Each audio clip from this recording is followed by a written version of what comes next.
নতুন সরকারের ১০০ দিন পূর্তি উপলক্ষে সাংবাদিক বৈঠকে সরকারের উন্নয়নের খতিয়ান তুলে ধরলেন পরিবহন ও শ্রমমন্ত্রী অর্জুন সিং। শিল্পে বিনিয়োগ, কর্মসংস্থান ও পরিবহন ব্যবস্থার উন্নয়নে একাধিক পদক্ষেপের কথা জানান তিনি। মন্ত্রী বলেন, সরকারি বাসে মহিলাদের বিনামূল্যে যাতায়াত, ডিএম অফিসের দালাল চক্র বন্ধ, সীমান্ত ঘেরার উদ্যোগ এবং সিএনজি ও ইলেকট্রিক বাস পরিষেবা চালুর পরিকল্পনা নেওয়া হয়েছে। আগামী দিনে ৬০০টি ইলেকট্রিক বাস পরিষেবা এবং পশ্চিমবঙ্গ থেকে অন্য রাজ্যে বাস পরিষেবা চালুর লক্ষ্য রয়েছে। সরকারের দাবি, শিল্প ও কর্মসংস্থান বাড়িয়ে রাজ্যের অর্থনীতিকে আরও শক্তিশালী করাই আগামী দিনের প্রধান লক্ষ্য।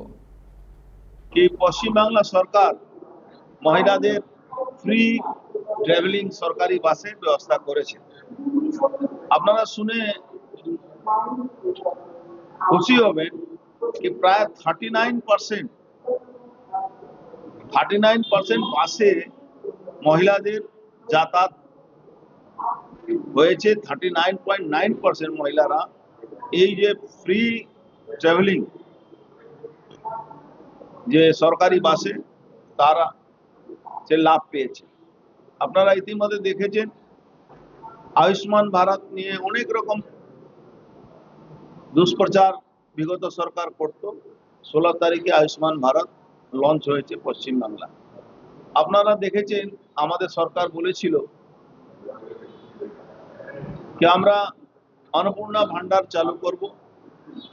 আজকে নানা রকম সমস্যা সৃষ্টি করার চেষ্টা হয়। এই নিচে লেভেলে পৌরসভা লেভেল হোক, এসডিও অফিস লেভেল হোক, পঞ্চায়েত লেভেল হোক, বিডিও লেভেল হোক, ডিএম অফিসের লেভেল হোক, এখনো কিছু 2 নম্বরই অসাধু শক্তি তারা বসে আছে। তারা আমাদের সরকারকে বদনাম করার জন্য চেষ্টা করে।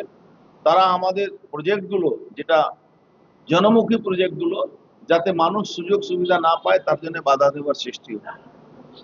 বহু বাধা, বহু চেষ্টা করার পরেও আমরা কিন্তু অন্নপূর্ণা ভান্ডার মায়েদের কাছে পৌঁছে দেওয়ার ব্যবস্থা করেছি। আপনারা দেখেছেন 20 তারিখের মধ্যে যারা যারা ফিল আপ করেছেন বেশিরভাগ লোকের তারা পেয়ে গেছেন, আর 20 তারিখের মধ্যে প্রায় সবাই পেয়ে যাবেন।